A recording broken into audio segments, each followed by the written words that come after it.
Good morning friends. तो कैसे हैं सब? आई होप सब अच्छे होंगे। तो आप सभी का स्वागत है आज के हमारे एक नए व्लॉग में।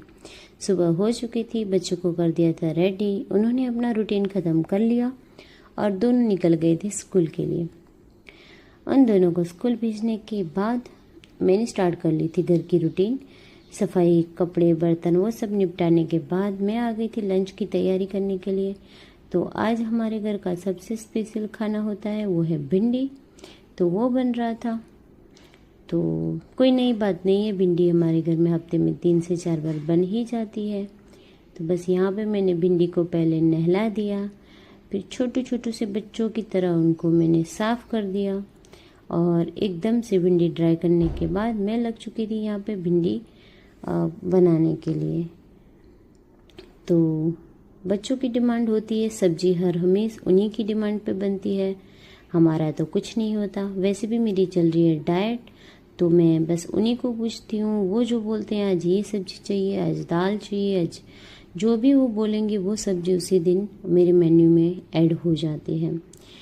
और मेरी जो मेन्यू है वो ज़्यादातर यही होते हैं, जो हरी भरी सब्जी हैं, जो आजकल के बच्चे खाने में नाटक करते होते हैं। तो मैं उन्हीं सब्जियों में से फ्रिज के अंदर वही सब्जियां उनको दिखाती हूँ और पूछती हूँ कि भाई मेरे पास ये सब्जियां अवेलेबल हैं, आप बताओ इनमें से आपको क्या खाना है। तो उनके पास कोई और ऑप्शन नहीं होता है, तो बस उनको उन्हीं में से मुझे डिसाइड करके दिखाना होता है। तो बस आज था फ्रिज में करेला, टिंडी और भिंडी। तो जाहिर सी बात है, न करेला वो खाएंगे न टिंडी खाएंगे, उनकी स्पेशल है भिंडी। हालांकि वो करेला भी शौक से खाते हैं। मैं कल बनाऊंगी करेला और आपको दिखाऊंगी बिना गुड़ के, बिना चीनी के, बहुत ही टेस्टी सा करेला, जो बच्चों को भी पता नहीं लगता है कि ये करेले की सब्जी है। तो वो बहुत ही मज़े से खा लेते हैं। और आज तो मैंने भिंडी पका ली है, लेकिन मैं कल बनाऊंगी करेला और आप सबके साथ वो रेसिपी पक्का शेयर करूंगी। आप भी अपने घर पे बनाइएगा और अपने बच्चों को खिलाइएगा, क्योंकि बहुत सारी ऐसी सब्जियां हैं जिनमें बहुत सारे न्यूट्रिशन होते हैं, बहुत सारे उसमें हमको विटामिन्स मिलते हैं। तो वो जो हैं बच्चे अवॉइड करते हैं। जैसे पालक हो गई, हरी हरी सब्जियां ना, तो वो मेरे घर में सबसे ज़्यादा पकती हैं, मैं बनाती ही हूँ सीज़न के वाइज। तो लेट्स सी टुमारो।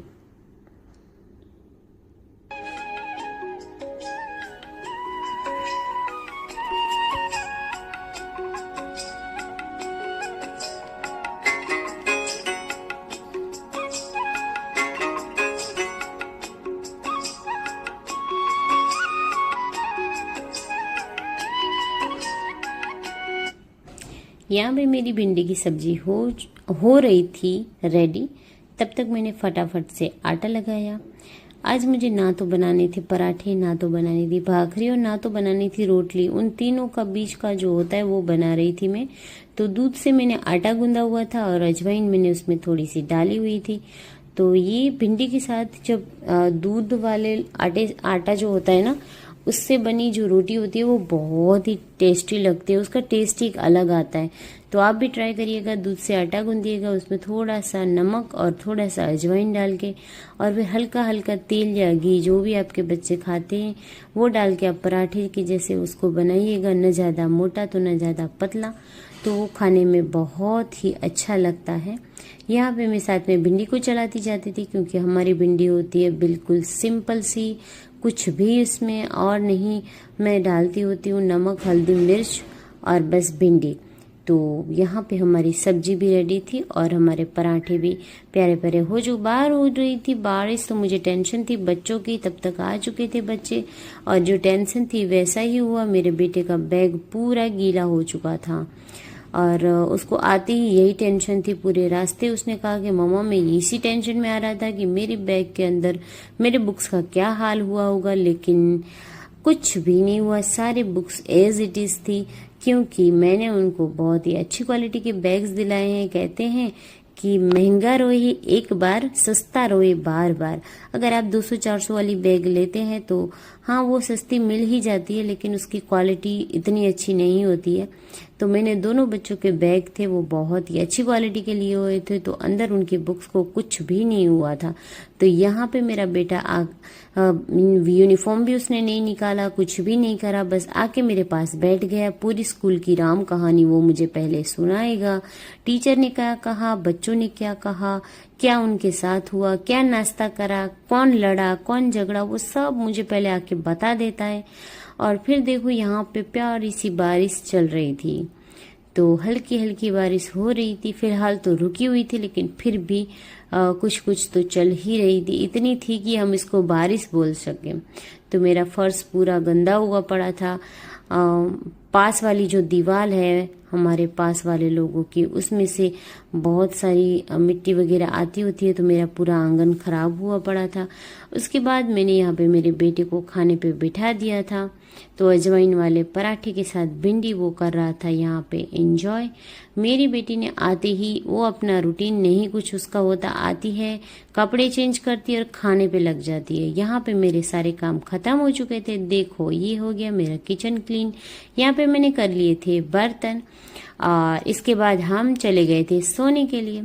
शाम को जब हम उठे हैं तो हमारी शाम भी हुई थी आज ब्लिंकिट से। मेरी बेटी ने मुझे उठाया ही यही बोल के था कि मम्मा मुझे आइसक्रीम खाना है, तो फिर हमने यहाँ पे दूध, दही, आइसक्रीम ये सब कुछ ब्लिंकिट से कर लिया था ऑर्डर। और यहाँ पे टेस्टी सा आइसक्रीम मेरी बेटी कर रही है एंजॉय। फिर हम बना रहे थे शाम के टाइम पे पनीर।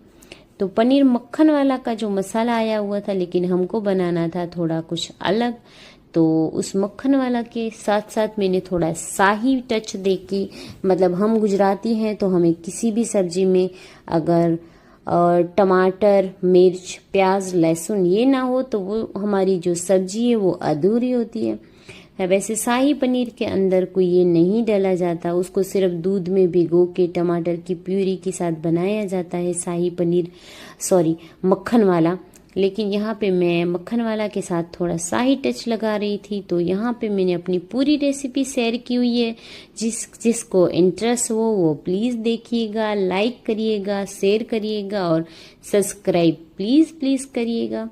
तो यहाँ पे मैंने मसाला रेडी कर लिया था। उसके बाद मोटी मोटी जो मेरे पास मिर्ची रखी थी उसको मैंने मोटे मोटे पीसेस में कट कर लिया था।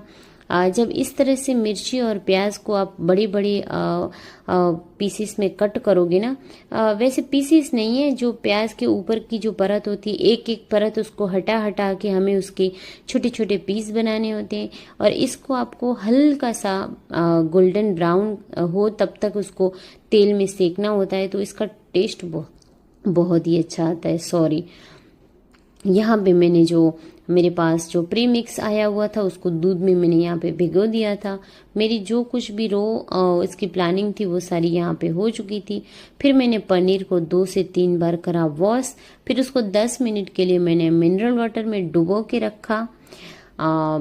उसके बाद मैंने उसके छोटे छोटे पीस में मैंने यहाँ पे पनीर को था काट लिया। उसके बाद इसकी सारी मेरी प्रिपरेशन हो गई थी, तो मैंने तेल चढ़ा दिया था। पहले मैंने जो पनीर है उसको हल्का हल्का यहाँ पे फ्राई कर लिया था। मुझे ज़्यादा फ्राई वाला पसंद नहीं है क्योंकि वो फिर थोड़ा थिक हो जाता है और जब हम खाते हैं तो थोड़ा क्रंची सा टेस्ट देता है। तो वो आपको ऐसे ही जब आप खाते हो एज अ प्रोटीन के लिए या डाइट में खाते हो तब वो एकदम से फ्राई किया हुआ बहुत अच्छा लगता है। लेकिन मेरे बच्चों को भी बिल्कुल फ्राई वाला पनीर पसंद नहीं है, तो मुझे भी थोड़ा कम ही है।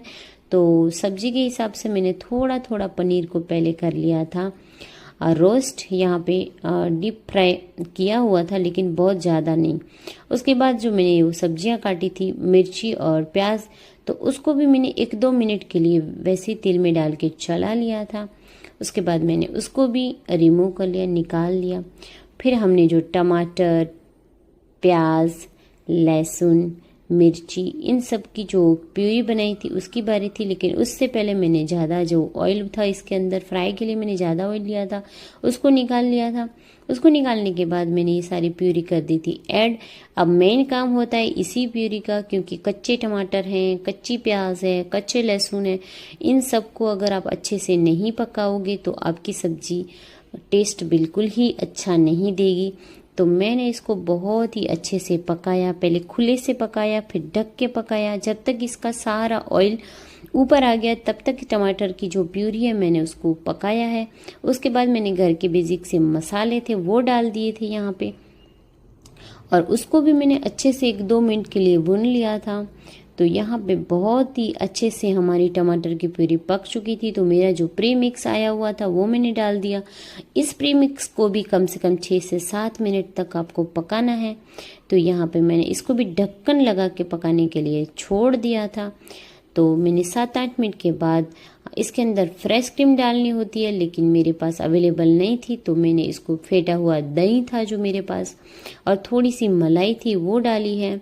फिर जो जो चीज़ें मैंने फ्राई की थी वो 1 बाय 1 वो मैंने डालना स्टार्ट करा। थोड़ा सा मैंने यहाँ पे आमचूर पाउडर भी डाला है ताकि टेस्ट इसका बहुत ही बैलेंसिंग दिखे। लास्ट में मैंने डाल दिया था पनीर, और अब बारी थी लास्ट मोमेंट की। तो पनीर डाल के मैंने इसको ढक्कन लगा के 8-10 मिनट के लिए एकदम से मीडियम फ्लेम पे मैंने इसको छोड़ दिया। तब तक मैंने यहाँ पे लगा दिया था पराठे का आटा।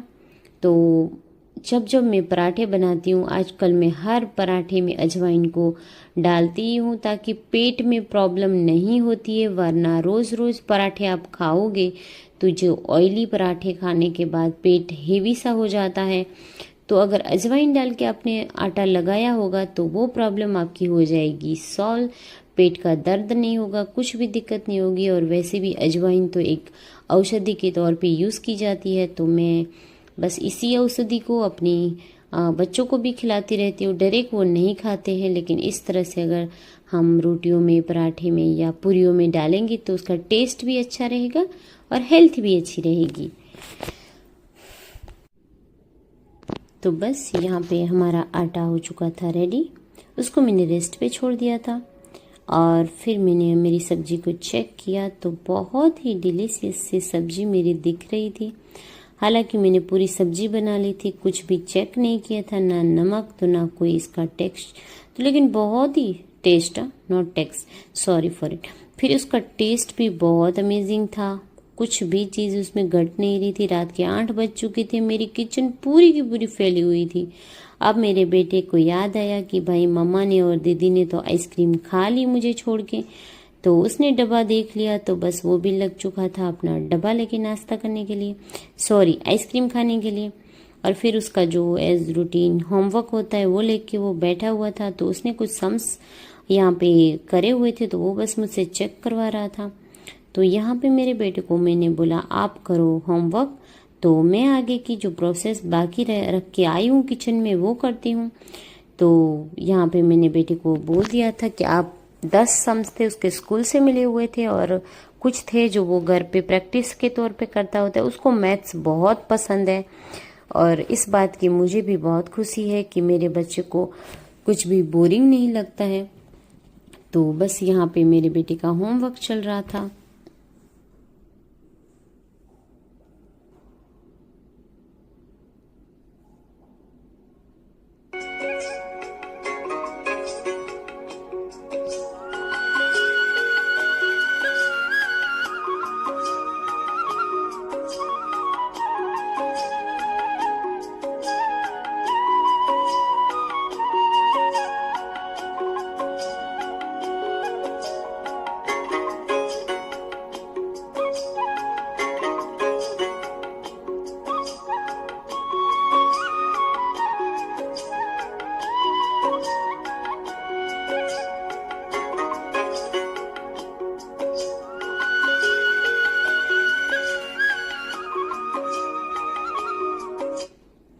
अच्छा, कभी कभी लगता है ना कि जिस स्पीड में ये वीडियो चल रही है ना, काश उतनी ही स्पीड में खाना पकाने को टाइम लगता। 4x में जो ये स्पीड में मैं अपनी वीडियो बना रही हूँ, लेकिन इसको बनाते बनाते भाई पसीना छूट जाता है किचन में इस गर्मी में खड़े रह के बनाने के लिए। लेकिन बच्चों के फेस पे जो खुशी आती है खाने को देख के, तो बस उसी के लिए हर एक माँ अपनी सब जिम्मेदारियों को पूरा करती होती है, अपने सारे सेक्रीफाइस करती होती है, क्योंकि हमारे लिए तो हमारे बच्चों से ज़्यादा कुछ होता ही नहीं। और स्पेशली मैं अपनी बात करूं तो मेरी सबसे पहली प्रायोरिटी मेरे बच्चे ही हैं। तो उसकी खुशी के लिए तो भाई मैं कुछ भी कर दूं। तो यहाँ पे मैंने बहुत ही प्यारे से ट्रायंगल शेप में आज पराठे बनाए थे, क्योंकि मैंने सब्जी में इतनी मेहनत की है तो सोचा एक पराठे के शेप के लिए मैं क्यों ही खराब करूं अपनी इतनी मेहनत को। आज थी आषाढ़ी नवरात्रि जो चल रही है, जिसको गुप्त नवरात्रि बोलते हैं, उसकी अष्टमी। तो हमने आज स्पेशली एक उसको ध्यान में रखते हुए भी ये कुछ बनाया हुआ है, क्योंकि हमको इसको हमारे यहाँ पे बोलते हैं थाल। तो थाल धराना था हमको माता रानी को, तो बस उसकी हो रही थी तैयारी। मीठे में हमने यहाँ पे बना दिया था थोड़े से मीठे चावल। तो यहाँ पे हमारे मीठे चावल थे रेडी। तो बस आज का दिन हमारा यहाँ पे हुआ है ख़त्म। तो मिलते हैं कल एक नए से व्लॉग के साथ। तो तब तक के लिए अपना ख्याल रखिए, अपना बच्चों का ख्याल रखिए। तो मिलते हैं कल। Tata bye bye, see you.